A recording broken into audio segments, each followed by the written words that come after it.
So when Sunil Gavaskar speaks, everybody listens. At a function of Mid-Wicket Stories where Gavaskar was appointed principal advisor, he spoke on various issues including Jasprit Bumrah's return, injury to the players in Virat Kohli versus Babar Azam, Asia Cup, India-Pakistan match at the Asia Cup, Neeraj Chopra, the golden boy of Indian athletics, as well as the Indian relay team.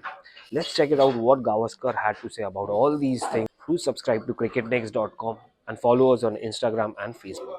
The whole idea is that at that particular point of time, there was not the kind of uh, availability of putting those stories out like it is there today in the public media.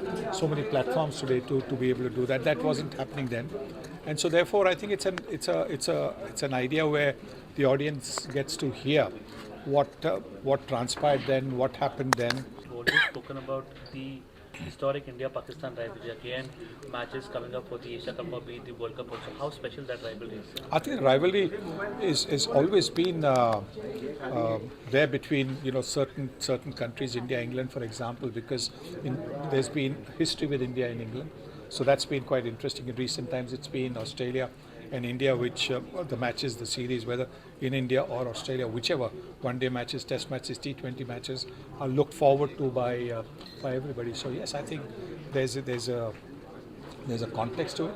And I think all the matches, and particularly in the Asia Cup, because Sri Lanka also has been winning the Asia Cup. So the rivalry between these three countries is always something special. Current generation best batsman according to you. I mean, a lot of talk going on between Babar and Virat. Whoever bats well on the day. So हमने देखा बीते दिनों India जो है अलग अलग sports हैं world में अलग अलग जगहों पर इंडिया बहुत अच्छा प्रदर्शन कर रहा है और कल हमने देखा वर्ल्ड एथलेटिक्स चैंपियनशिप में नीरज चोपड़ा ने गोल्ड लाया। इसे आप किस तरह से देखते हैं? बहुत बहुत खुशी हुई, बहुत आनंद हुआ, क्योंकि ये ज़रूरी है कि बाकी जो स्पोर्ट्स है, जैसे कि रिले की टीम हमारी, हम नीरज को तो हमने पहले भी देखा है, 2 साल पहले देखा है, जहाँ पे उन्होंने ओलंपिक में भी गोल्ड जीता था।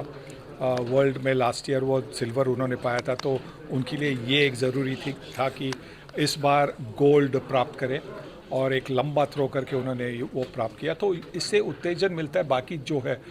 और आपने देखा होगा कि इस वर्ल्ड चैम्पियनशिप में सिर्फ नीरज ही नहीं थे, बाकी 3 भी हमारे जैवलिन थ्रोअर्स फाइनल में थे। तो एक बंदा जब अच्छा करता है तो मतलब उस स्पोर्ट को उत्तेजना मिलती है, और बाकी आसपास के जो खेलने वाले हैं वो भी उसको खेलते, तो ये बहुत बहुत आनंद हुआ।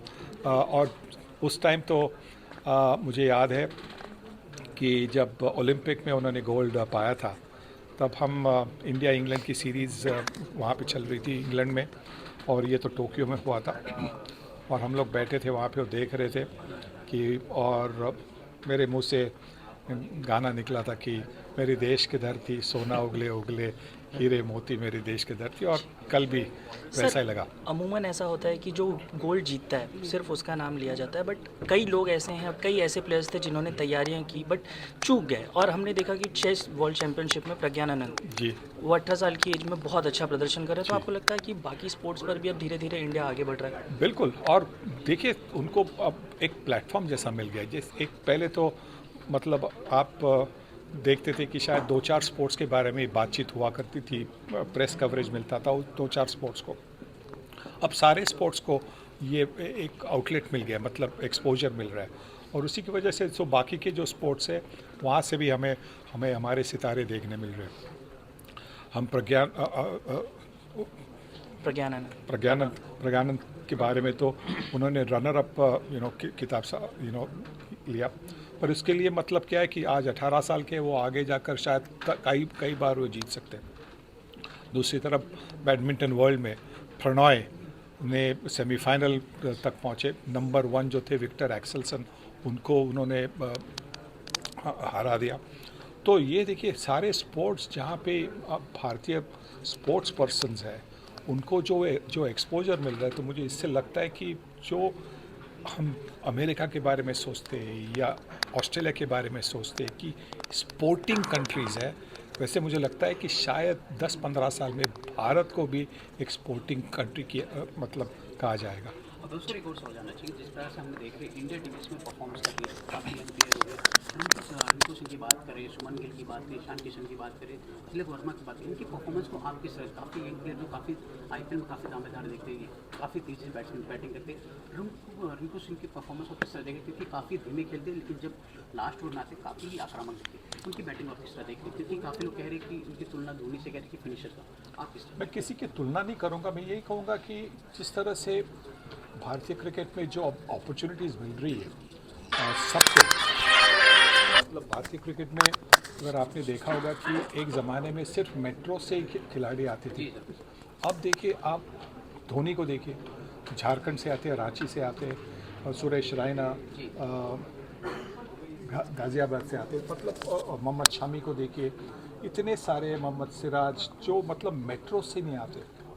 तो ये सबसे बड़ी बात हो गई है पिछले कुछ 20-1 सालों में कि सारे मतलब बाहर के लोग भी, मतलब बाहर की जो नॉन मेट्रो से अब इंडियन प्लेयर्स आ रहे हैं। तो इसके लिए मैं आप सबको धन्यवाद दूंगा, क्योंकि आपकी जो कवरेज है उसी की वजह से हो रहा है, प्रिंट मीडिया से और जो इलेक्ट्रॉनिक मीडिया है, और इलेक्ट्रॉनिक मीडिया में जो लोकल लैंग्वेज की कम्युनिटी है उसी से तो सबको पता चलता है कि कौन सी खेलें हो रही है। तो मैं आप सबको धन्यवाद देता हूँ कि आप लोगों की वजह से ये हो रहा है, और ये सिर्फ मतलब 1-2 जने क्रेडिट नहीं ले सकते, सारे जो मतलब सिर्फ कोचेज़ है, पर आपकी जो मीडिया है जो उनको एक्सपोजर देती है, उसी की वजह से ये सब हो रहा है।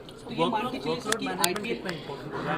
कटले अभी सिंह ने जसप्रीत बुमराह को लेकर उसका वर्कलोड मैनेज करना बहुत जरूरी है, क्योंकि वर्ल्ड कप होने वाला है इस बार, तो एवरी टूर्नामेंट शुड नॉट कैसा? ये देखिए, इंडिविजुअल पे है, इंडिविजुअल कोई भी बंदा हो वो अपनी बॉडी को सबसे ज़्यादा अच्छी तरह से जानता है, फिजियोथेरेपिस्ट वगैरह सब जानते होंगे, पर कोई भी हो उसको पता चलता है कि हाँ मुझे यहाँ पे निकल है, मुझे कंधे में दर्द है, मुझे इधर दर्द है, उधर दर्द है, तो उसको रेस्ट देना ज़रूरी पड़ता है, क्योंकि उस वक्त अगर आपने रेस्ट नहीं दिया तो फिर वो इंजरी शायद जो भी एक मतलब कुछ नहीं होगा, जो 3-4 दिन के रेस्ट के बाद भी ठीक हो सकता है, वो शायद और भी ज़्यादा बढ़कर फिर आपके करियर को अफेक्ट कर सकते हैं। अगर सर एक और सवाल, वर्ल्ड कप आने वाला है पिछले अगला महीना, अक्टूबर महीने से, कि 4 टीम को आप दावत देंगे, क्योंकि काफ़ी जो टीम है इसमें इंग्लैंड की बात है। देखिए, मुझे सिर्फ इंटरेस्ट है इंडिया में, बाकी कोई भी टीम आए मुझे कोई फ़र्क नहीं पड़ता। Okay, There will be like podcast.